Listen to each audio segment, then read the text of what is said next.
तो अभी हो रहा है 5:20 PM और आज है 8 मई 2022 संडे। सो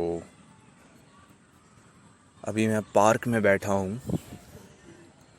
2 राउंड लगाने के बाद पार्क में बैठ गया हूँ और मैंने सोचा चलो किताब पढ़ते हैं। On the way to Krishna, यानी कि कृष्ण की ओर। सो इसका मैं ऑलरेडी सुख का सीधा मार्ग पढ़ लिया है। कृष्ण संकीर्तन और कृष्ण को जानने की विधि भी पढ़ चुका हूँ।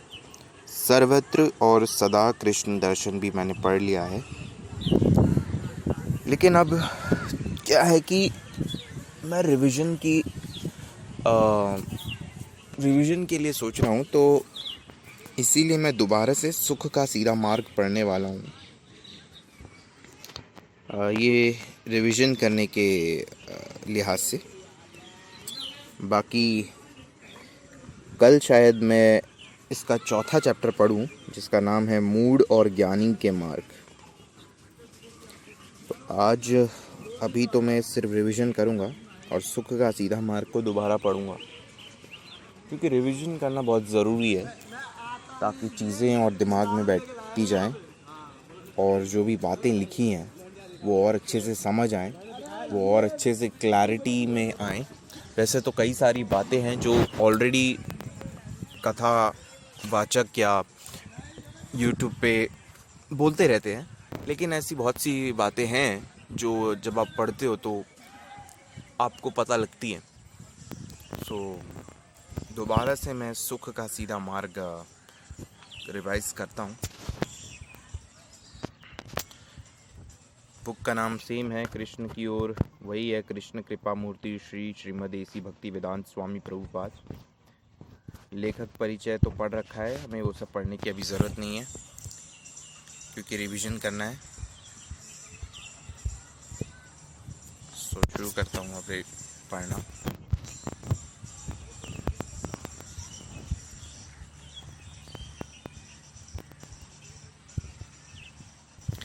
हम में से प्रत्येक व्यक्ति सुख की खोज में है, किंतु हम नहीं जानते कि सच्चा सुख क्या है। हम अपने चारों ओर सुख का विज्ञापन तो बहुत देखते हैं, किंतु प्रत्यक्षतः सुखी लोग हम बहुत ही कम देखते हैं। इसका कारण यह है कि बहुत ही कम लोग यह जानते हैं कि सच्चे सुख की स्थिति नश्वर पदार्थों से परे है। यह वह सच्चा सुख है जिसका विवेचन भगवद गीता में भगवान कृष्ण ने अर्जुन को समझाया है। सुख का अनुभव साधारणतया हमारी इंद्रियों के माध्यम से होता है। उदाहरण के लिए, एक पत्थर के पास कोई इंद्रिय नहीं है, अतः वह सुख या दुख का अनुभव नहीं कर सकता। विकसित चेतना अविकसित चेतना की अपेक्षा सुख और दुख का अनुभव अधिक गहराई से कर सकती है। वृक्षों में चेतना होती है, किंतु वह विकसित नहीं होती है। वृक्ष सभी ऋतुओं में दीर्घ काल तक खड़े रह सकते हैं, पर उनके पास दुखानुभव करने का कोई साधन नहीं है। यदि किसी मानव को वृक्ष के समान केवल 3 दिन या इससे भी कम समय तक खड़ा रखा जाए तो वह यह सहन नहीं कर सकेगा। सारांश यह है कि प्रत्येक चेतन प्राणी सुख दुख का अनुभव अपनी चेतना के विकास के अनुसार ही करता है। ठीक है, तो इतना जो मैंने पढ़ा इसको हम थोड़ा सा डिटेल में मैं समझता हूँ। इसमें क्या बोला गया है कि हर व्यक्ति, हर आदमी सुख चाहता है, सुख जीना चाहता है। वो चाहता है हर वक्त, हर क्षण उसे सुख की प्राप्ति हो, उस सुख की खोज में है। ये बात बिल्कुल सच है। हम में से हर प्राणी जो भी है, चाहे हम मनुष्य हो चाहे वो जानवर हो, हर कोई चाहता है कि उसे हर वस्तु का सुख मिले, उसके जीवन में सुख हो। चाहे वो खान पान से लेकर हो, या नींद से लेकर हो, या कोई चीज़ पढ़ने से लेकर हो, या जीवन में सफलता से लेकर हो। हर व्यक्ति चाहता है कि उसके पास हर चीज़ आए, वो हर चीज़ को जीते। ये बात सच है। और हर कोई सुख की प्राप्ति करना चाहता है, सुख की खोज कर रहा है। वो हर चीज़ में सुख ढूंढता है, लेकिन उसे सुख मिलता तो है, लेकिन फिर भी वो ऐसा सुख खोज रहा है जो उसे सच में सुखी प्रदान करे। और इसीलिए वो हर कार्य करता है जिसमें सुख उसे मिलता है, लेकिन वो सुख टेम्पररी होता है। इसीलिए सुख की खोज उस हर व्यक्ति की जारी रहती है। लेकिन किसी को यह नहीं मालूम कि सच्चा सुख क्या है। यानी कि हर व्यक्ति हर कार्य करता है। एक बच्चा है, वो पढ़ता है, बहुत मेहनत करता है, उसके अच्छे नंबर आते हैं तो वो खुश होता है, क्योंकि वो इसीलिए तो मेहनत कर रहा था। तो हर व्यक्ति किसी ना किसी चीज़ में मेहनत कर रहा है, कड़ी मेहनत कर रहा है, कड़ा संघर्ष कर रहा है, हर चीज़ कर रहा है, और खुश होने के लिए कर रहा है, सुख की प्राप्ति के लिए कर रहा है। लेकिन लोगों को यह नहीं मालूम कि सच्चा सुख क्या है। सच्चा सुख क्या है यह किसी को नहीं मालूम। यह सबसे बड़ी समस्या है। हम अपने चारों ओर सुख का विज्ञापन तो बहुत देखते हैं, किंतु प्रत्यक्षतः सुखी लोग हम बहुत ही कम देखते हैं। यह बात सच है कि हमारे चारों ओर सुख का विज्ञापन है। यहाँ पे सुख का विज्ञापन से इनका तात्पर्य यही होगा कि आज हमारे पास हर चीज़ की सुविधा है। चाहे कोई भी प्रोडक्ट हो, कोई भी किसी भी तरह का प्रोडक्ट हो। अरे यार, ये डिस्टर्बेंस ना, आज शांति नहीं है पार्क में। ये बच्चे, ये कौन लड़के हैं, कुछ चिल्ला रहे हैं, क्या गा रहे हैं पता नहीं। मुझे भी कोई शांति जैसी जगह नहीं मिली जहाँ बैठ के आराम से रिवीजन कर सकूं।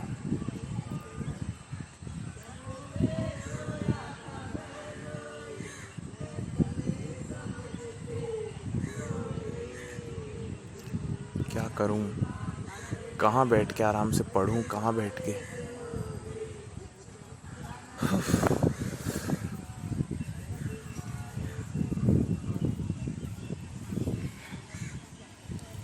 खैर कोई बात नहीं, पढ़ते हैं। हम अपने चारों ओर सुख का विज्ञापन तो बहुत देखते हैं, किंतु प्रत्यक्षतः सुखी लोग हम बहुत ही कम देखते हैं। बिल्कुल सही बात है, क्योंकि हम अपने चारों ओर हर तरह के प्रोडक्ट्स की विज्ञापन देखते हैं, जिसमें टीवी हो गया, एसी हो गया, मोबाइल्स हो गए, इंटरनेट हो गया, और फूड प्रोडक्ट्स हो गए, और हर चीज़ के विज्ञापन हम लोग देखते हैं। हर चीज़ का विज्ञापन देखते हैं हम लोग। और ये सच बात है कि जब आप उस चीज़ को यूज़ करोगे तो आपको खुशी मिलेगी।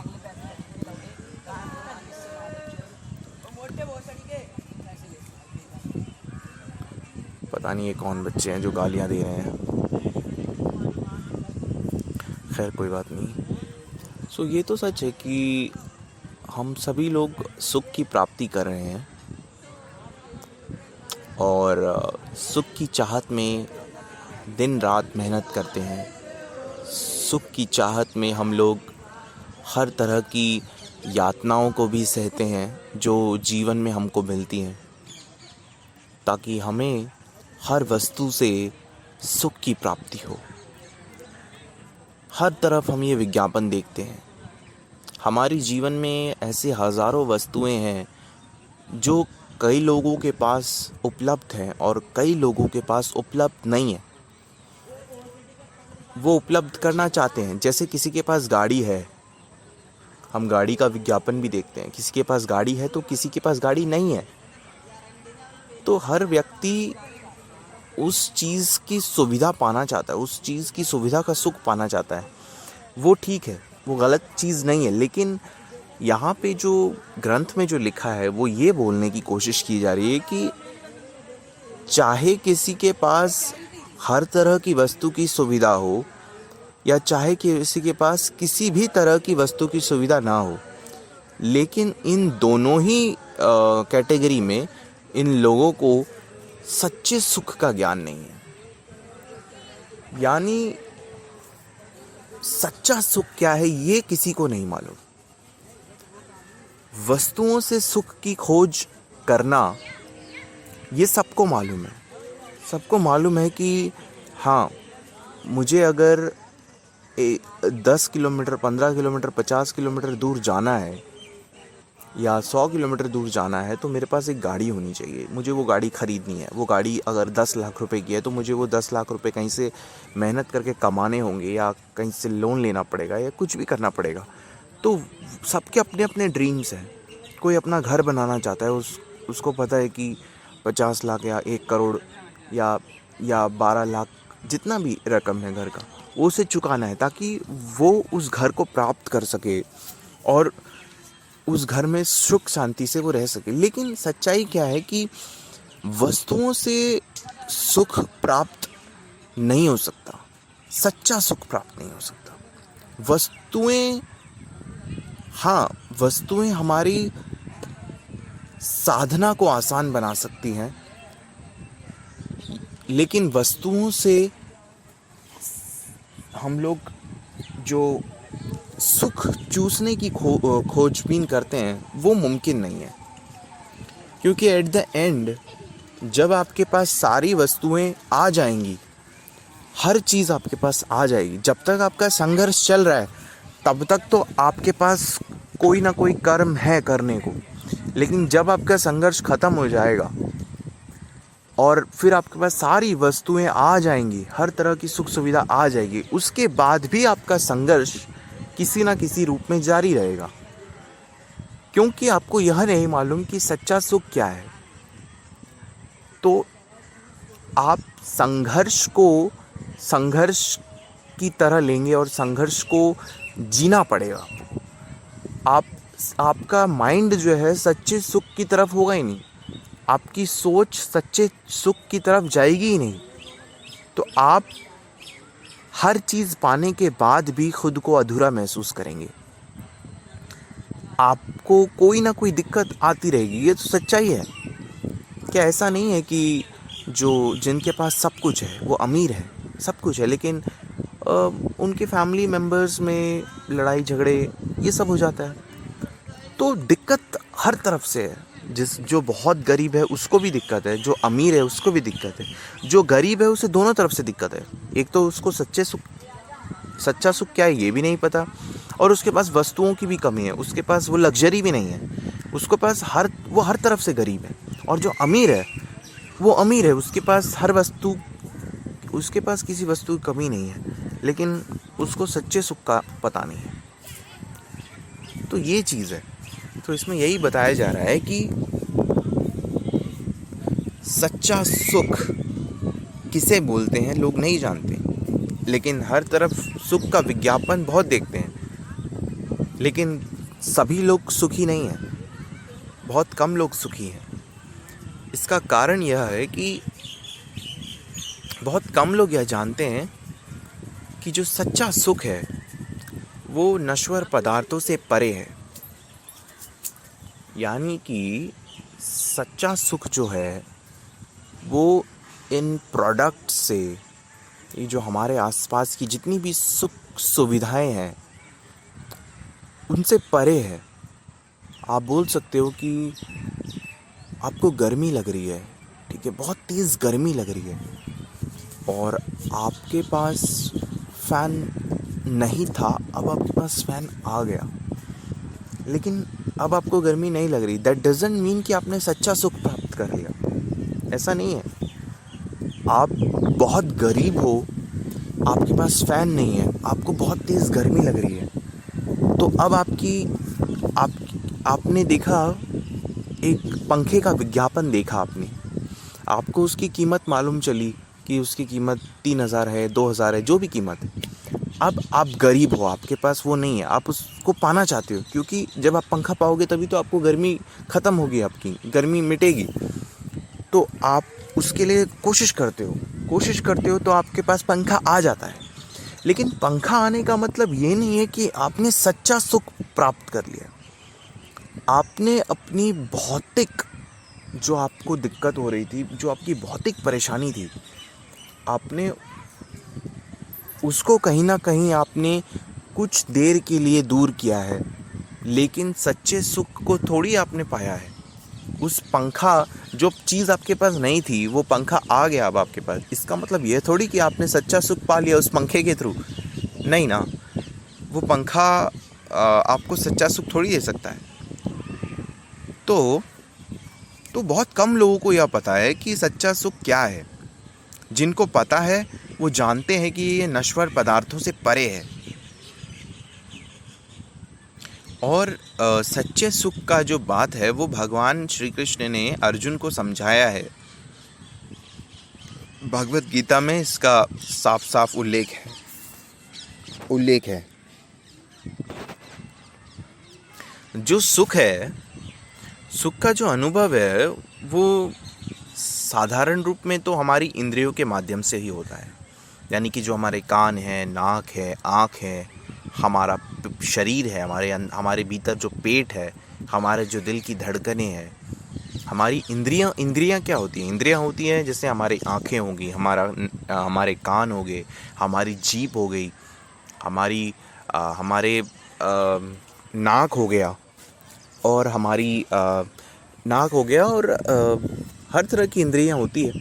तो इंद्रियां तो यही होती है। तो ज़्यादातर हम लोग अपनी जो सुख है वो तो इन्हीं इंद्रियों के माध्यम से ही प्राप्त कर सकते हैं, समझ सकते हैं कि हाँ, हमें सुख प्राप्त हो रहा है या नहीं हो रहा है।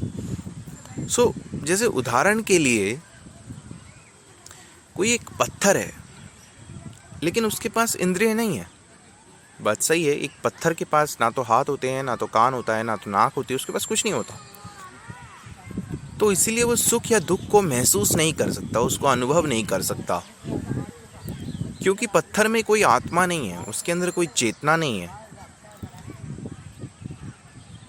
लेकिन जो विकसित चेतना है, यानी कि जिस भी वस्तु में आत्मा है, या जिसमें भी आत्मा है, वो उस अविकसित चेतना की अपेक्षा सुख या दुख का अनुभव अधिक गहराई से कर सकती है। सही बात है। अब जो वृक्ष है उसमें चेतना होती है, किंतु जो वृक्ष में चेतना है वो विकसित नहीं है। इसलिए वृक्ष जो है वो दीर्घ काल तक भी खड़े रहें अगर, तो उनको दुख अनुभव करने का कोई साधन नहीं है उनके पास।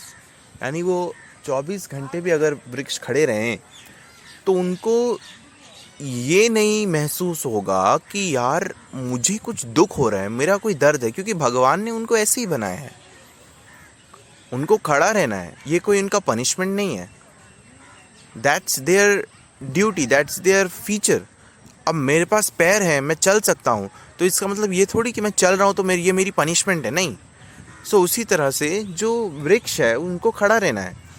तो जब वो खड़े रहते हैं तो उनको दुख का अनुभव नहीं होता, क्योंकि उनमें जो विकसित चेतना ही नहीं है, तो वो उस दुख को अनुभव नहीं कर सकते। ठीक है। लेकिन यदि किसी मानव को वृक्ष के समान केवल 3 या दिन या उससे अधिक समय तक खड़ा रखा जाए तो वह यह सहन नहीं कर सकेगा, क्योंकि जो वृक्ष है उसके अंदर जो चेतना है वृक्ष के अंदर वो विकसित नहीं है। लेकिन जो मनुष्य है उसके अंदर विकसित चेतना है। अगर मेरे को कोई 3 दिन तक खड़ा रखे पेड़ की तरह, तो मेरे तो पाँव में दर्द हो जाएगा। 3 दिन क्या, मैं तो 4 घंटे में ही शायद टपक पड़ूंगा। मैं बोलूँगा मेरे को अब बैठना है। 4 घंटे क्या, उससे भी कम शायद। तो ये तो सच्चाई है। तो बात यही है कि यदि किसी मानव को वृक्ष के समान अगर 3 दिन तक भी रखा जाए या उससे कम समय तक भी, तो भी वह सहन नहीं कर सकता। तो सारांश क्या है? सारांश यही है कि जो हर व्यक्ति है, हर जो चेतन प्राणी है,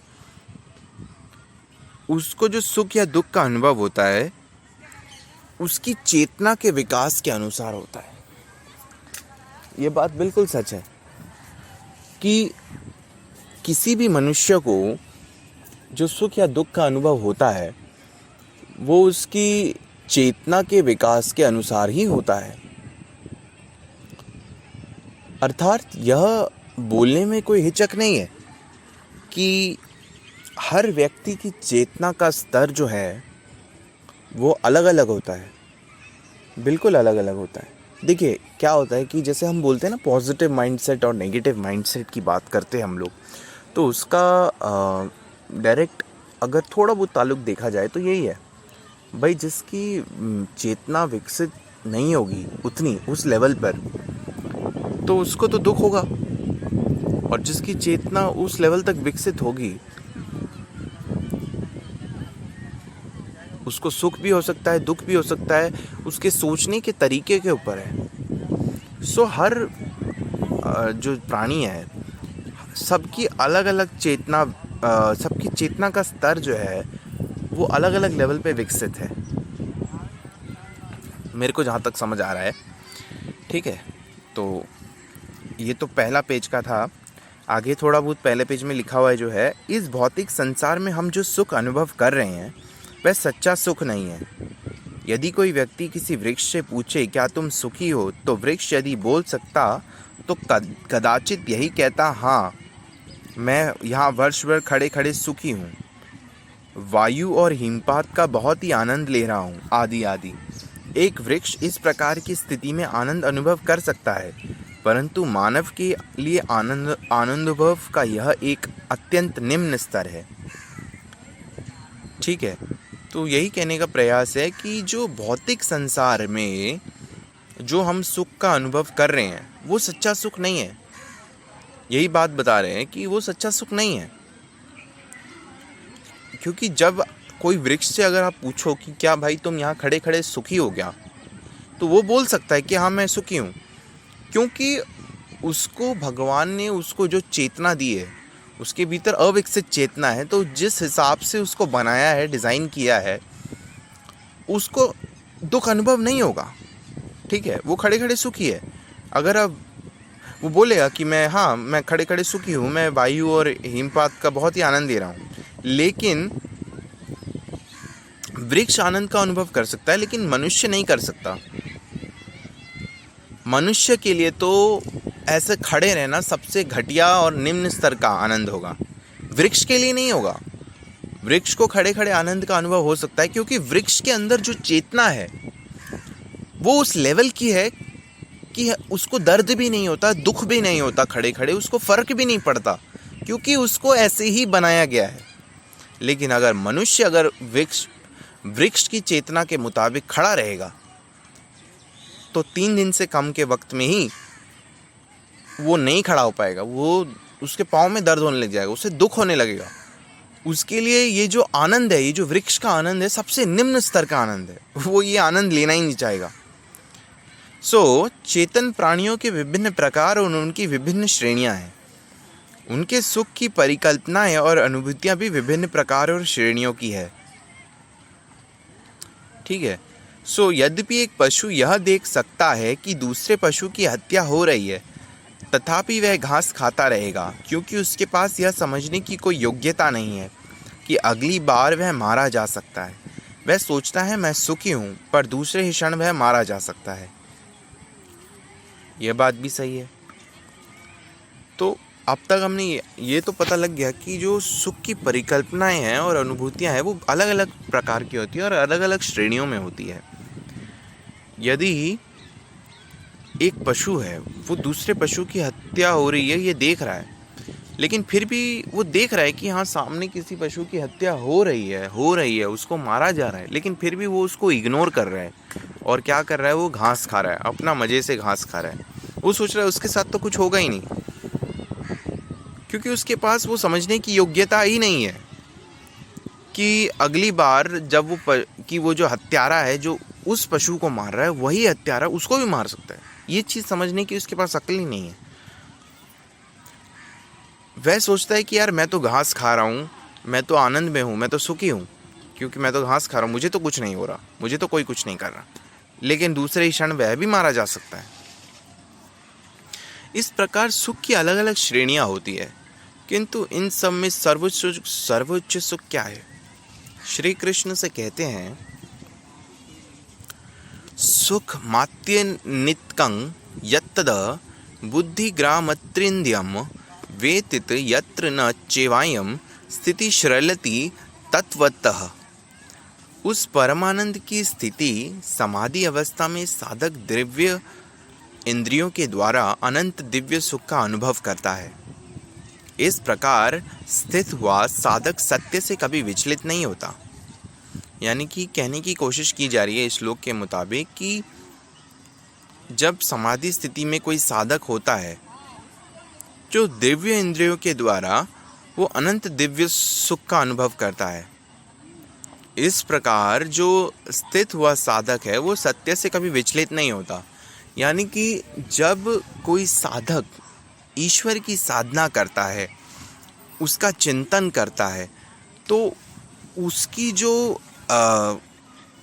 इंद्रियां हैं, जो उसकी जो साधना करते हुए उसकी जो दिव्य इंद्रियां हैं, वो दिव्य इंद्रियां उसको दिव्य सुख की अनुभूति कराती हैं और साथ में उसको भौतिक जगत की भौतिक जगत का जो झूठ है, माया है, उससे दूर रखती है और सत्य से कभी विचलित नहीं होने देती। सत्य को ध्यान में रखती है हमेशा। वो जो साधक है वो हमेशा सत्य को ध्यान में रखता है, ये सत्य बात है। यदि कोई मानव सुख प्राप्त करना चाहता है तो उसे बुद्धिमान होना आवश्यक है। ये बात तो है कि अगर किसी को सुख प्राप्त करना है तो उसे बुद्धिमान तो होना पड़ेगा। भाई अगर मुझे कोई बोले कि मैं तुम्हें थप्पड़ जड़ना चाहता हूँ, ठीक है, तो मुझे में इतनी अकल होनी चाहिए कि मैं उससे बोल सकूँ कि नहीं, मैं तुम्हें थप्पड़ जड़ने नहीं दूंगा, क्योंकि मेरे पास इतनी अकल होनी चाहिए कि भाई थप्पड़ जड़ेगा तो मेरे को दर्द होगा। तो वैसे ही अगर किसी व्यक्ति को सुख प्राप्त करना है तो उसके पास इतनी बुद्धि तो होनी चाहिए। सच्चा सुख प्राप्त करना है तो उसके पास इतनी बुद्धि तो होनी चाहिए ये समझने की कि हाँ सच्चा सुख है, तो हाँ वो एक्सेप्ट करे कि हाँ मेरे को सुख प्राप्त करना है, तो ये बुद्धि होनी चाहिए उसमें। पशुओं के पास वस्तुतः विकसित बुद्धि नहीं होती, पशुओं के पास इतनी विकसित बुद्धि नहीं होती, इसलिए वे जीवन का ऐसा सुख नहीं ले सकते जैसा मानव ले सकते हैं। ठीक है, एक मृत व्यक्ति के भी हाथ पैर आंख नाक आदि सब इंद्रियां होती, आनंद नहीं ले सकता। ऐसा क्यों? ऐसा इसलिए होता है क्योंकि सुखानुभव करने वाली चेतन शक्ति उस शरीर से लुप्त हो चुकी होती है और शरीर में कोई शक्ति नहीं बची होती। यदि हम थोड़ा बुद्धिपूर्वक इस विषय पर विचार करेंगे तो पाएंगे कि वास्तव में सुख का अनुभव कर रहा था वह शरीर नहीं था, अपितु उसके भीतर रहने वाली सूक्ष्म चेतना थी। तो अब यहाँ पे यही बोलने की कोशिश की जा रही है कि मानव जो है अगर सुख प्राप्त करना चाहता है, सच्चा सुख प्राप्त करना चाहता है, तो वह बुद्धिमान होना चाहिए। उसे मालूम होना चाहिए कि हाँ सच्चा सुख प्राप्त करना है, उसे इस बात के ज्ञान होना चाहिए। पशुओं के पास वस्तुतः विकसित बुद्धि नहीं होती, इसलिए वे जीवन का ऐसा सुख नहीं ले सकते जैसा मानव ले सकते हैं। एक मृत व्यक्ति के भी हाथ पैर नाक आदि सब इंद्रियां होती है, फिर भी वह आनंद नहीं ले सकता। ऐसा क्यों? तो एक जो मृत व्यक्ति होता है उसके पास भी हाथ पांव नाक हर तरह की इंद्रियां होती है, लेकिन वह आनंद नहीं ले सकता। ऐसा क्यों? ऐसा इसलिए है क्योंकि जो शरीर था वास्तव में वो आनंद नहीं ले रहा था। वास्तव में जो सुख है उसका अनुभव वह शरीर नहीं था, अपितु उसके भीतर रहने वाली सूक्ष्म चेतना थी। जो चेतना होती है वो उस सुख का अनुभव कर रही थी। अब जो मरा हुआ शरीर है वो शरीर नहीं कर सकता उसका अनुभव, लेकिन जो जीवित चेतना थी, वो जो सूक्ष्म चेतना थी वो ज़रूर कर सकती थी, लेकिन वो मृत्यु के बाद तो निकल जाती है। सो मनुष्य चाहे समझे कि वह सुख शारीरिक इंद्रियों के माध्यम से सुख उठा रहा है, किंतु वस्तुतः सुख भोक्ता आध्यात्मिक स्फुलिंग है। ऐसा मनुष्य को प्रतीत होता है कि वो जो है शारीरिक इंद्रियों के माध्यम से सुख उठा रहा है, लेकिन सच में तो उसके भीतर की जो आत्मा होती है, आध्यात्मिक स्फुलिंग होती है, वही भोगता है। उस स्फुलिंग में सदा आनंद भोग करने का सामर्थ्य रहता है, किंतु भौतिक आवरण के कारण वह सामर्थ्य हमेशा अभिव्यक्त नहीं होता है। हमें पता हो या नहीं, उस चेतन स्फुलिंग की उपस्थिति के बिना शरीर के लिए आनंद का अनुभव करना असंभव है। यदि किसी पुरुष को सुंदर मृत स्त्री का शरीर दिया जाए, आध्यात्मिक स्फुलिंग बाहर निकल चुका स्त्री दिया जाए, तो क्या उसे स्वीकार करेगा? कभी नहीं, क्योंकि उस शरीर से आध्यात्मिक स्फुलिंग बाहर निकल चुका है। पहले आध्यात्मिक स्फुलिंग उस स्त्री शरीर में न केवल आनंद भोग ही कर रहा था, अपितु उस शरीर की देखभाल भी कर रहा था। जब वह आत्म स्फुलिंग निकल जाता है, तब शरीर नष्ट हो जाता है। इसका तात्पर्य यह हुआ कि यदि आत्मा आनंद भोग कर रहा है तो उसकी इंद्रियां भी होनी चाहिए, अन्यथा वह आनंद भोग कर कैसे सकता है? वेद इसकी पुष्टि करते हैं कि यद्यपि आत्मा अणु के समान सूक्ष्म है, तथापि वही वास्तव में आनंद का भोक्ता है। आत्मा को नापना तोलना संभव नहीं है, किंतु इसका अर्थ यह नहीं है कि आत्मा का कोई परिमाण ही नहीं है। जो पदार्थ हमें एक बिंदु से अधिक न लगे, जिसकी कोई लंबाई चौड़ाई भी दिखाई न दे, उसे भी यदि हम अणुविषण यंत्र से देखें तो उसमें हमें लंबाई और चौड़ाई दोनों दिखाई देगी। इसी प्रकार आत्मा का भी अपना परिमाण होता है, पर हम उसका अनुभव नहीं कर सकते। जब हम कोई वस्त्र खरीदते हैं तो उसे शरीर के अनुरूप बनाया जाता है। आध्यात्मिक स्फुलिंग का भी आकार होना चाहिए, अन्यथा यह कैसे हुआ कि उसे धारण करने के लिए भौतिक शरीर का विकास हुआ? निष्कर्ष यह है कि दिव्य आत्मा निर्विशेष नहीं है, यह यथार्थ में एक व्यक्ति है। तो अब तक हमने जो पढ़ा उसके मुताबिक यही बात चल रही है कि देखो, जो एक मृत शरीर है उसमें कोई आत्मा नहीं है, कोई चेतना नहीं है, तो वो कोई आनंद उपभोग नहीं कर सकते। हमें लगता है कि जो शरीर है वो आनंद का भोक्ता है, शरीर सुख उठाता है, शरीर को सुख मिलता है, लेकिन सत्य यह है कि जो शरीर के भीतर सूक्ष्म चेतना है ना, वो सारे आनंद का भोक्ता है। और अगर शरीर आनंद भोग रहा है तो इसका मतलब यह हुआ कि उस सूक्ष्म चेतना में भी इंद्रियां होंगी, तभी तो वो आनंद भोग सकता है ना। तो बात यही है।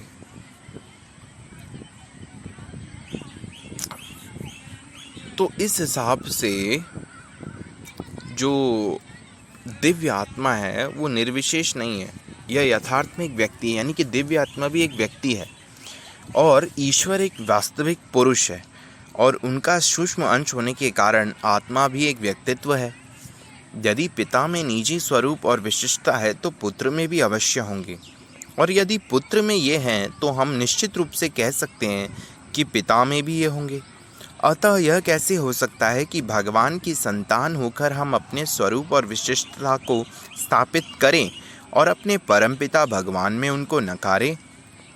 तो कहने का मतलब यह है कि जो आत्मा है, जो सूक्ष्म चेतना है, उसके पास दिव्य इंद्रियां हैं, और अगर वो आनंद उठा रहा है तो उसके पास दिव्य इंद्रियां भी हैं, और वो जो आत्मा है वो एक व्यक्ति है, और ईश्वर जो है वो वास्तविक में एक पुरुष है। और उस ईश्वर का सूक्ष्म अंश होने के कारण आत्मा भी एक व्यक्तित्व है। यानी कि आत्मा भी एक पर्सनालिटी है। और यदि पिता में अगर कोई पिता है तो उसका निजी शरीर और विशेषता उसके पुत्र में अवश्य होते हैं। जैसा हम बोलते हैं ना कि यार ये तो अपने पिताजी पे गया है, थोड़ा थोड़ा पिताजी के जैसे दिखने में। तो पिताजी के स्वरूप भी हो सकते हैं, पिताजी के संस्कार भी हो सकते हैं, पिताजी की कई खूबियाँ हो सकती हैं, उसके चेहरे का हाव भाव हो सकता है, कुछ भी मेल जोल खा सकता है पिता और पुत्र का। सो ये चीज़ तो है। तो यदि पुत्र में है तो यह निश्चित रूप से कह सकते हैं कि पिता में भी होंगे। तो सेम बात है कि अगर पुत्र का है तो पिता में भी वही होगा। तो अतः कैसे हो सकता है कि भगवान की संतान होकर हम अपने स्वरूप और विशिष्टता को तो स्थापित करें और अपने परम पिता भगवान को नकारें? यानी कि हम जैसा दिखते हैं, हम जिस स्वरूप में दिखते हैं, हम उसको तो माने कि हाँ, हमारे सर है, हमारे नाक है, हमारे हाथ पाँव है, हमारी जो है हमारा आकार ऐसा है, हम इस चीज़ को मानते हैं। लेकिन हमारे जो परम पिता हैं श्री कृष्ण हैं, सो वो कैसे दिखते होंगे? उनका हमारे जैसा, हमसे मिलता जुलता क्या विशिष्ट आ, उनका स्वरूप हो सकता है? हम उसको कैसे नकार सकते हैं? बिल्कुल हो सकता है, क्योंकि जो श्री कृष्ण है उन्होंने अगर हमको बनाया है, तो जब पिता का पुत्र के ऊपर मेल खा सकता है तो ऑब्वियस सी बात है कि पुत्र और पिता में कुछ ना कुछ तो संबंध, कोई ना कोई विशिष्ट बातें मिलती जुलती होंगी। अगर हम अपनी स्वीकार करते हैं कि हाँ हमारे है, हमारा आकार को स्वीकार करते हैं, तो भगवान के में हमसे मिलता जुलता जो भी है उसे क्यों नहीं स्वीकार कर सकते? अतीन्द्रियम शब्द का अर्थ यह है कि यथार्थ आनंद या सुख का अनुभव करने के लिए हमें इन भौतिक इंद्रियों के परे जाना होगा। यानी कि अगर हमें सही आनंद, सच्चा आनंद और सुख का अनुभव करना है तो उसके लिए हमें भौतिक इंद्रियों के परे जाना होगा। ये जो भौतिक इंद्रियां हैं, यानी कि हमारे शारीरिक इंद्रियां हैं, उसके भी परे जाना होगा। रमन्ते योगिनी नन्ते सत्यानंद चिदामणि। जो योगी आध्यात्मिक जीवन के अभिलाषी हैं, वे सभी अपने अंतःकरण में स्थित परमात्मा पर चित्त को एकाग्र करके सुख अनुभव करते हैं। यानी कि जो भी योगी है, जो आध्यात्मिक जीवन जी रहे हैं, वो अपने मन में ईश्वर को सोचते हैं, ईश्वर पे ध्यान लगाते हैं। उनका सारा वो अपनी एकाग्रता ईश्वर पे रखते हैं और वहीं से उनको सुख अनुभव करते हैं। यदि कोई आनंद ना हो, कोई सुख ना हो, तो इंद्रियों को नियंत्रण रखने के लिए इतना कष्ट उठाने की क्या आवश्यकता है? इतना कष्ट उठाने में योगी जन किस प्रकार का अनुभव करते हैं? यह आनंद अनंत है। वह कैसे? आत्मा शाश्वत है और परमेश्वर भी शाश्वत है, अतः उनमें होने वाला परस्पर प्रेम का आदान प्रदान भी शाश्वत है। जो मनुष्य वास्तव में बुद्धिमान है वह अस्थिर भौतिक शरीर जवित इंद्रिय सुख से दूर रहकर अपने सुख को आध्यात्मिक जीवन में स्थित करेगा। परमेश्वर के साथ आध्यात्मिक जीवन में यह सम्मिलन ही रासलीला कहलाता है। हमने वृंदावन में गोपियों के साथ श्री कृष्ण की रासलीला के विषय में प्राय सुना है। यह लीला भौतिक शरीरधारियों के बीच होने वाली साधारण विनिमय जैसी नहीं है। यह वस्तुतः दिव्य देहों द्वारा व्यक्त होने वाले भावों का विनिमय है। इस रहस्य को समझने के लिए मनुष्य को थोड़ा सा बुद्धिमान होना आवश्यक है, क्योंकि यथार्थ सुख को न जानने वाला मूर्ख व्यक्ति इस भौतिक जगत में ही सुख खोजता है। तो कहने का मतलब यही है कि जो यथार्थ है, यानी सच्चा सुख है, जो सही सुख और आनंद है, उसको पाने के लिए अगर मनुष्य को वो समझना है तो उसे थोड़ा बुद्धिमान होना पड़ेगा। उसे ये बात समझनी होगी कि जो आध्यात्मिक व्यक्ति है, जो साधु है या जो साधक है, जो आध्यात्मिक जीवन जी रहा है और जिसके मन में ईश्वर है और वो ईश्वर को एकाग्रता से सोचता है, उन्हीं का नाम चिंतन करता है, उन्हीं के बारे में सोचता है, उन्हीं पर ध्यान लगाता है, तो उसको वहाँ से सुख का अनुभव होता है। नॉर्मल व्यक्ति क्या सोचेगा? नहीं, जो उसकी इंद्रियां है वो छोड़कर वो सुख का अनुभव कैसे कर सकता है? लेकिन जो ईश्वर में प्रेम होता है, जो प्रेम का आदान प्रदान होता है, आत्मा भी शाश्वत है, ईश्वर भी शाश्वत है, तो जब वो सोचता है तो उसको आनंद का अनुभव होता है। उसको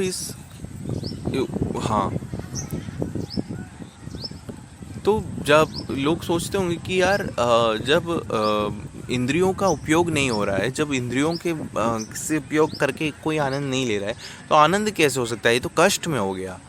मतलब मान के चलो किसी को भूख लग रही है और वो खाना नहीं खाएगा तो उसको तो दर्द होगा ना पेट में, उसको आनंद कैसे हो सकता है? लेकिन ये जो है ये बहुत ही डीप, जो डेप्थ में जाना पड़ता है ईश्वर के ध्यान में। बिल्कुल जैसे बोलते हैं ना कि कोई आपके सामने नहीं है, राइट? आपके सामने आपका प्रेमी नहीं है मान के चलो, लेकिन आप उससे बहुत प्रेम करते हो, उससे बहुत ज़्यादा प्रेम करते हो, आप उसको सोच रहे हो और आप उसको इतना सोच रहे हो, ऐसा सोच रहे हो कि आपको यह एहसास हो रहा है कि वो आपके आसपास है। तो ये चीज़ आपको क्या करती है कि आपको उसकी कमी महसूस होने नहीं देती। आपको, हाँ, दूसरों को लगेगा यार वो व्यक्ति नहीं है, वो आपका प्रेमी नहीं है, लेकिन आपको ऐसा लगता है कि नहीं, मैं उसे दिन भर सोच रहा हूँ तो हाँ वो कहीं ना कहीं है। सो ये चीज़ होती है, ईश्वर में एकाग्रता लगानी पड़ती है। सो जो यथार्थ सुख को नहीं जानता वो मूर्ख व्यक्ति भौतिक जगत में ही सुख खोजता है। भारत में एक कथा है कि एक व्यक्ति को यह भी नहीं पता था कि गन्ना क्या होता है। ठीक है, उसे केवल इतना बताया गया था कि गन्ना चूसने में बहुत मीठा होता है। उस व्यक्ति ने पूछा, अरे गन्ना देखने में कैसा होता है? तो किसी ने कहा, गन्ना देखने में बांस के डंडे के समान होता है। बस यह सुना ही था कि वह मूर्ख आदमी हर प्रकार के बांस के डंडों को चूसने लगा, परंतु इससे उसे गन्ने की मिठास का अनुभव कैसे हो सकता था? इसी प्रकार हम भी सुख और आनंद प्राप्त करने का प्रयत्न कर रहे हैं, पर हम मूर्खतापूर्वक इस भौतिक शरीर को चूस कर उन्हें प्राप्त करने की कोशिश कर रहे हैं। इसलिए तनिक भी सुख और आनंद नहीं मिलता। कुछ क्षणों के लिए उसमें अल्प सुख और आनंद का आभास हो सकता है, परंतु वह वास्तविक सुख नहीं है, क्योंकि वह अस्थायी है। वह आतिशबाजी के खेल जैसा है जो आकाश में क्षण भर के लिए बिजली की तरह दिखाई दे सकता है, परंतु वास्तविक बिजली तो इससे परे है। क्योंकि साधारण मानव यह नहीं जानता कि सच्चा सुख क्या है, इसलिए वह सच्चे सुख से विचलित हो जाता है। अपने आप को वास्तविक आनंद में स्थापित करने की प्रक्रिया यह कृष्ण भावनामृत की प्रक्रिया है। कृष्ण भावनामृत द्वारा हम शनै शनै अपनी वास्तविक बुद्धि का विकास करते हैं, और जैसे जैसे हम आध्यात्मिक उन्नति करते हैं वैसे ही आध्यात्मिक आनंद का अनुभव सहज रूप से करने लगते हैं। जैसे जैसे हमें इस आध्यात्मिक आनंद का आस्वाद आने लगता है, वैसे ही हम भौतिक आनंद को उसी अनुपात में विरक्त होने लगते हैं। जब हम परम सत्य को समझने में प्रगति करते हैं तो स्वाभाविक रूप से ही हम इस झूठे सुख से विरक्त होने लगते हैं। कोई मानव अगर किसी न किसी प्रकार कृष्ण भावनामृत की उस स्थिति पर पहुंच जाता है, तब परिणाम क्या होता है?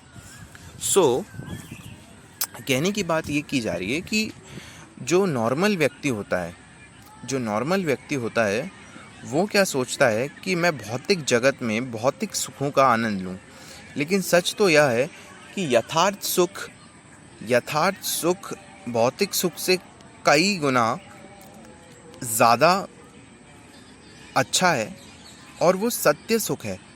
और जो भौतिक सुख है वो टेम्पररी है, और टेम्पररी सुख को पाकर आप कभी भी खुश नहीं रह सकते। तो वैसे ही इसमें उसका एग्जाम्पल दिया गया है कि जैसे एक व्यक्ति था, उसने पूछा कि ये गन्ना टेस्ट में कैसा होता है? तो किसी ने बताया मीठा होता है। तो उसने कहा कि देखने में कैसा होता है? तो उसे बताया गया कि देखने में एक बांस के डंडे के समान होता है। इतना सुनते ही उसने आगे और कुछ जाना ही नहीं, और उसने तुरंत क्या किया, वो बांस के डंडों को चूसने लगा। अब ये बांस के डंडे क्या है? ये बांस के डंडे जो है, इनको भौतिक जगत की भौतिक वस्तुएं समझ के चलो। तो वो जब बांस के डंडे चूसने लगा तो उसे मिठास आ ही नहीं रही। उसने सोचा यार ये तो बांस के, अच्छा गन्ना, तो उसने कहा कि बांस के जैसा होता है तो बांस ही होगा ये गन्ना, लेकिन ऐसा तो था नहीं। तो गन्ने में जो मिठास है वो तो गन्ने को चूस कर आएगी ना। लेकिन हम क्या करते हैं, हम भौतिक जगत में भौतिक वस्तुओं से चूस कर उसमें से आनंद का लेने की कोशिश करते हैं, लेकिन वो टेम्पररी है। वो आपको ज़्यादा दिन तक सुख नहीं प्राप्त करवा सकता, और इस चक्कर में हम भटकते रहते हैं। तो इसीलिए, क्योंकि वास्तविक आनंद को अगर स्थापित करना है तो कृष्ण भावनामृत में आपको कृष्ण भावनामृत की स्थिति में आना पड़ेगा। अच्छा, आगे क्या लिखा हुआ है? आगे लिखा हुआ है, यम लब्धा चापरम लाभ्यम मन्यते नाधिकम तत्तः यस्मिन् स्थितो न दुखेन गुरुणापि विचाल्यते। इस सुख को प्राप्त करके साधक फिर किसी और सुख को बड़ा नहीं समझता है। उस स्थिति में स्थिर होने पर वह बड़े से बड़ा दुख में भी विचलित नहीं होता। जब मनुष्य ऐसे स्तर पर पहुंच जाता है तब उससे अन्य उपलब्धियां तुच्छ प्रतीत होने लगती हैं। इस भौतिक जगत में हम धन, स्त्रियां, यश, सौंदर्य, ज्ञान आदि बहुत से पदार्थ प्राप्त करने का यत्न कर रहे हैं, किंतु जैसे ही हम कृष्ण भावनामृत में स्थिर हो जाते हैं वैसे ही तुरंत हम सोचते हैं, ओह, दूसरी कोई भी उपलब्धि इससे बढ़कर नहीं है। कृष्ण भावनामृत इतना शक्तिशाली है कि इसका अति अल्प अनुभव भी मनुष्य की महानतम संकट से रक्षा कर सकता है। ज्यों ही कोई मनुष्य कृष्ण भावनामृत का आस्वादन करना प्रारंभ करता है, त्यों ही वह अन्य तथाकथित सुखों और लाभों को निरर्थक और निरस समझने लगता है। हाँ, कहाँ गया? दृढ़ता से निरर्थक और निरस समझने लगता है। और यदि कोई कृष्ण भावनामृत में दृढ़ता से स्थित है तो उसे बड़े से बड़ा संकट भी उद्गीन नहीं कर सकता। जीवन में बहुत से संकट हैं, क्योंकि यह भौतिक जगत संकटों का घर ही है, किंतु हम इस ओर से आंखें मूंद लेते हैं और मूर्खतावश हम इन संकटों के साथ समझौते का प्रयत्न भी करते हैं। हमारे जीवन में संकट के अनेक क्षण आ सकते हैं, किंतु यदि हम कृष्ण भावनामृत का अभ्यास करते हुए भगवत धाम लौटने की तैयारी करें तो हमें संकटों की चिंता नहीं रहेगी। उस समय हमारी मनस्थिति यह होगी, संकट तो आते जाते ही रहते हैं, कोई चिंता नहीं, उन्हें आने दो। जब तक मनुष्य भौतिक धरातल पर रहता है और अपनी पहचान नश्वर भौतिक तत्वों से निर्मित स्थूल शरीर के साथ करता है, तब तक ऐसा समझौता कर पाना बड़ा कठिन है। किंतु मनुष्य कृष्ण भावनामृत में जितनी अधिक प्रगति करता है, वह शारीरिक उपाधियों और भौतिक बंधनों से उतना ही अधिक मुक्त होता चला जाता है। श्रीमद् भागवत में इस भौतिक जगत की तुलना एक महासागर से की गई है। इस भौतिक ब्रह्मांड के अंतरिक्ष में लाखों करोड़ों ग्रह नक्षत्र तैर रहे हैं, और हम यह कल्पना कर सकते हैं कि इसमें कितने आंध्र, एटलांटिक और प्रशांत महासागर होंगे। वास्तव में यह सारा भौतिक ब्रह्मांड जन्म, मृत्यु और दुखों के महासागर की तरह ही है। इस अज्ञान के महासागर को पार करने के लिए एक सुदृढ़ नौका की आवश्यकता है, और वह सुदृढ़ नौका है श्री कृष्ण के चरण कमल। हमें इस नौका पर तुरंत आरूढ़ हो जाना चाहिए। हमें यह सोचकर संकोच नहीं करना चाहिए कि श्री कृष्ण के चरण तो बहुत छोटे हैं। वास्तव में समस्त ब्रह्मांड उनके चरणों पर ही टिका हुआ है। कहा जाता है कि श्री कृष्ण के चरण कमलों में शरणागत मनुष्य के लिए यह भौतिक ब्रह्मांड गाय के बछड़े के खूर चिन्ह में भरे जल से अधिक नहीं रहता। ऐसे छोटे से गोखूर को पार करना निश्चित रूप से कठिन नहीं है। विद्यदु खस्संग योग विज्ञोंग योग संगीतम, यही भौतिक संयोग से उत्पन्न हुए समस्त कलेशों से वास्तविक मुक्ति है। हम इस भौतिक जगत में असंयमित इंद्रियों के कारण ही फंसे हुए हैं। योग प्रक्रिया का लक्ष्य इन इंद्रियों का संयम करना है। यदि किसी प्रकार हम इंद्रियों का संयम कर सके तो हम वास्तविक आध्यात्मिक आनंद की ओर उन्मुख हो सकते हैं और अपना जीवन सफल बना सकते हैं। जो इन 2 पेजेस में बोला गया है, इसमें इतनी बात बोली है कि जो सुख है, ये जो सुख है, आध्यात्मिक सुख, ईश्वर का चिंतन करने वाला सुख, एक बार जब मनुष्य कृष्ण भावनामृत में आ जाता है, ईश्वर का चिंतन करने लग जाता है, धीरे धीरे उसकी प्रगति होने लगती है, उसके बाद उसको ये भौतिक जगत की, भौतिक वस्तुओं की, भौतिक सुख का वो विरक्त होने लगता है, वो उससे दूर जाने लगता है, क्योंकि उसको समझ आ जाता है कि इससे ज़्यादा आनंद तो हमें ईश्वर के ध्यान में मिल रहा है। तो इसीलिए बोला गया है कि देखने का नज़रिया बदल जाता है कि संकट जब आएंगे, तो संकट तो आते जाते रहते हैं, हमें संकटों की परवाह नहीं है, लेकिन हमें किसकी परवाह है? हमें भगवान के चिंतन की परवाह है। हमारी सोच अलग हो जाती है। हम संकटों से समझौता नहीं करते, हम संकटों पर ध्यान ही नहीं देते। कुछ इस तरह का हमारा एटीट्यूड बन जाता है। और इसीलिए बोला जा रहा है कि भगवान श्री कृष्ण के चरण कमलों में हमें सरेंडर कर देना चाहिए और उनकी सेवा में लग जाना चाहिए। कुछ इस तरह की शॉर्ट में बातें बोली गई हैं, और भी कुछ डिटेल दिया गया है कि वो सब थोड़ी बहुत डिटेल है। तो आगे पढ़ते हैं। मन सैवे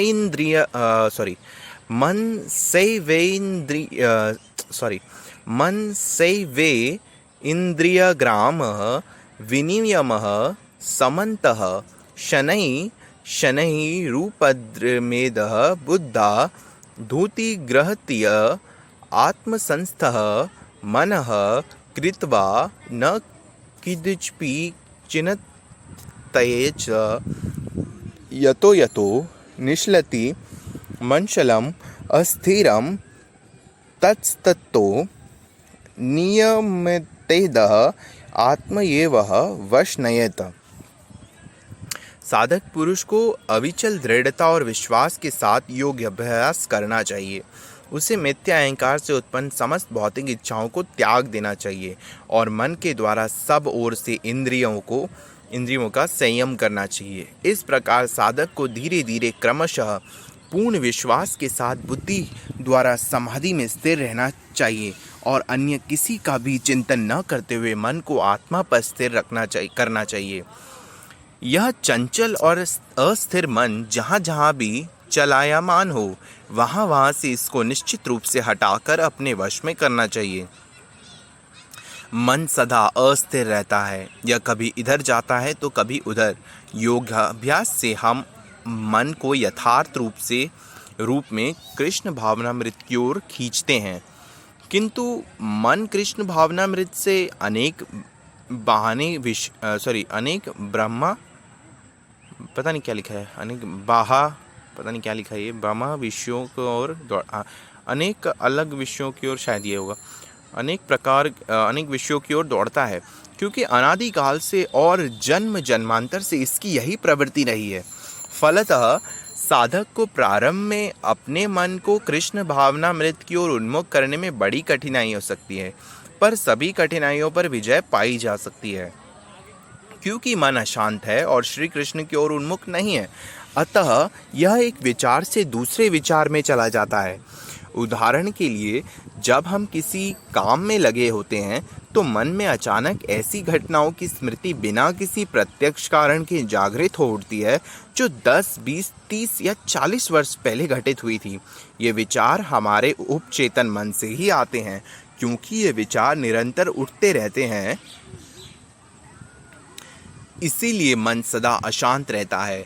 यदि हम किसी झील या तालाब के पानी को हिलाएं तो उसके तल से सारी मिट्टी ऊपर आ जाएगी। इसी प्रकार जब मन अशांत होता है तो उपचेतन मन से अनेक विचार उठ खड़े होते हैं, तो उसमें वर्षों से संचित हुए रहते हैं। यदि हम तालाब को आंदोलित न करें तो मिट्टी तल में बैठ जाएगी। योग की यह प्रक्रिया मन को शांत करके इन सभी विचारों को स्थिर करने के लिए है। इसलिए मन को उद्गीन और शांत होने से रोकने के लिए अनेक नियम हैं। यदि इनका पालन किया जाए तो मन शनै शनै वश में आ जाएगा। यदि कोई वास्तव में मन को वश में करना चाहता है तो उसे अनेक प्रकार की विधि निषेधों का पालन करना होगा।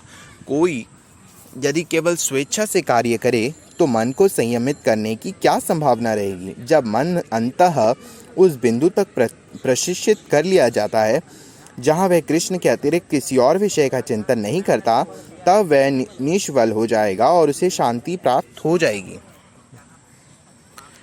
प्रशांत मनसः होनः योगिनः सुखमुत्तमम् उपैति शांतः रजसः ब्रह्मभूत कल्मषम्।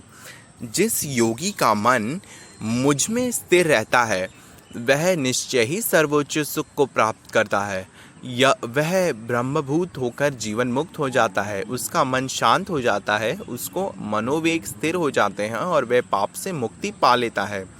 मनुष्य का मन निरंतर सुख के पदार्थों के लिए योजना बनाता रहता है। वह सदा ही यही सोचता रहता है, मुझे यह सुखी बना देगा या वह सुखी बना देगा, सुख यहाँ है, सुख वहाँ है। इस प्रकार मन हमें यहाँ वहाँ भटकाता रहता है।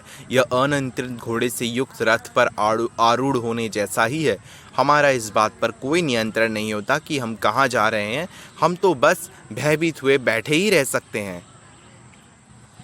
तो इन 2 पेजों में भी यही बात बोली गई है कि जो हमको क्या है कि हमको भगवान के नाम पर चिंतन करना चाहिए। हमें हमारी इंद्रियों को कंट्रोल करना होगा, और वो हमारी इंद्रियां कंट्रोल कैसे होंगी, जब हम ईश्वर के नाम का जप करेंगे या ईश्वर के नाम पर ध्यान लगाएंगे। जब हम या ऐसा करने की कोशिश करेंगे, जब हम ईश्वर के नाम पर ध्यान लगाएंगे या ईश्वर में, भगवान में हम एकाग्रता लगाने की कोशिश करेंगे, तो हमारा मन जो है वो बेलगाम घोड़े की तरह इधर उधर भागने की कोशिश करेगा। वो बहुत पुरानी यादों को, कोई भी बातों को, किसी भी तरह की बातों को हमारे सामने रख सकता है। हमें कुछ भी बातें याद आ सकती हैं, हमें कोई भी काल्पनिक चीज़ें भी, हम अजीब से थॉट्स भी बन सकते हैं, कुछ भी हो सकता है, अनगिनत कोई भी चीज़ आ सकती है। तो हमारा मन इसी तरह अनियंत्रित है और वो हमें भटका सकता है। लेकिन जब हम कृष्ण भावनामृत में आगे बढ़ते रहते हैं और हम चीज़ों को सीखते रहते हैं, प्रगति करते रहते हैं, तो ये मन जो है अपने आप ही हमारे लगाम में आ जाता है और ये हमको डिस्टर्ब नहीं करता।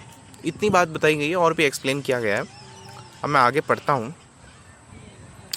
निसहाय होकर देखते ही रह सकते हैं, किंतु मैं यहाँ से पढ़ता हूँ। हम तो बस भयभीत हुए बैठे ही रह सकते हैं और निसहाय होकर देखते ही रह सकते हैं, किंतु ज्यों ही मन कृष्ण भावनामृत की प्रक्रिया में लग जाता है, विशेष रूप से हरे कृष्ण कृष्ण कृष्ण हरे हरे, हरे राम राम राम हरे हरे के कीर्तन द्वारा, त्यों ही मन के अनियंत्रित घोड़े हमारे वश में आ जाएंगे। हमें अपने जीवन के प्रत्येक क्षण को कृष्ण की सेवा में लगा देना चाहिए, जिससे यह उद्गीन और अशांत मन हमें व्यर्थ ही इस नाशवान भौतिक जगत में सुख की खोज में एक पदार्थ से दूसरे पदार्थ की ओर न खींच ले जाए। फिर आगे लिखा है, युत्रेवं सदात्मानं योगी विगत कलमशः सुखेन ब्रह्म संस्पर्शमत्यन्तः सुख मश्नुते। समस्त भौतिक पापों से मुक्त होकर आत्मा में स्थित हुआ योगी परम चेतना में रहकर आनंद की चरम स्थिति को प्राप्त कर लेता है। श्री कृष्ण अपनी शरण में आए हुए भक्त के लिए सब प्रकार से आश्रयदाता बन जाते हैं। जब मनुष्य कठिनाई में होता है तो उसका संरक्षण, उसकी रक्षा करता है। भगवत गीता में कहा गया है कि श्री कृष्ण प्रत्येक प्राणी के सच्चे सौहर्द हैं और हमें तो केवल उनसे अपनी इस मैत्री को पुनर्जागृत करना होता है। इस मैत्री को पुनर्जागृत करने का तरीका है कृष्ण भावनामृत की प्रक्रिया। कृष्ण भावनामृत के अभ्यास द्वारा भौतिक सुखों की अंधी कामना शांत हो जाएगी। यह अंधी आसक्ति ही हमें कृष्ण से दूर किए हुए हैं। श्री कृष्ण हमारे हृदय में निरंतर विराजमान हैं और वे अपनी ओर उन्मुख होने के लिए हमारी प्रतीक्षा कर रहे हैं, परंतु दुर्भाग्यवश हम भौतिक इच्छाओं के पेड़ के फल खाने में अतिशय लीन है। भौतिक सुख को भोगने की यह तामसी विवशता समाप्त होनी चाहिए और हमें अपनी वास्तविक पहचान ब्रह्म यानी शुद्ध आत्मा में स्थित होना चाहिए। तो ये पूरा चैप्टर रिवाइज कर लिया मैंने। तो इसमें भी लास्ट के 2 पेज में भी यही बताया गया है कि हमें कृष्ण भावनामृत में हरे कृष्ण कृष्ण कृष्ण हरे हरे, हरे राम राम राम हरे हरे, यह मंत्र जप करना चाहिए, ताकि हमारी जो अनियंत्रित मन है, अशांत मन है, वो हमारे काबू में आ सके और इधर उधर ना दौड़े, आलतू फालतू के भौतिक जगत की वस्तुओं पे ना दौड़े, एक पदार्थ से दूसरे पदार्थ में सुख खोजने ना दौड़े, वो भगवान के नाम में ही एकाग्र रहे और कोई भी फालतू के थॉट्स ना आए हमारे दिमाग में। सो यही चीज़ है कि इसके कारण ही हमारा जो है भौतिक सुख हमें मिल सकता है। भौतिक सुख नहीं, भौतिक सुख से हमें भौतिक वस्तुओं से हमें विरक्ति मिल सकती है और हम असली और सच्चा सुख प्राप्त कर सकते हैं। चलो भाई, ये चैप्टर रिवाइज हो गया, बाकी कल देखते हैं। 2 चैप्टर और रीड कर चुका हूँ, जिसका नाम है कृष्ण संकीर्तन और कृष्ण को जानने की विधि, और एक और है सर्वत्र और सदा कृष्ण दर्शन। इन 2 चैप्टर को भी रिवीजन करना है, दोबारा से रिवीजन करना है। और जो चौथा चैप्टर है मूड और ज्ञानी के मार्ग, ये भी मेरे को पढ़ना है, देखते हैं कब टाइम मिलता है। फाइन, अभी तो पहला चैप्टर तो रिवीजन हो ही गया। चलो बढ़िया यार, अच्छी हवा, थोड़ी बहुत हल्की हवा चल रही है पार्क में, सही है। 6:21 हो रहा है, टाइम से ख़त्म हो गया।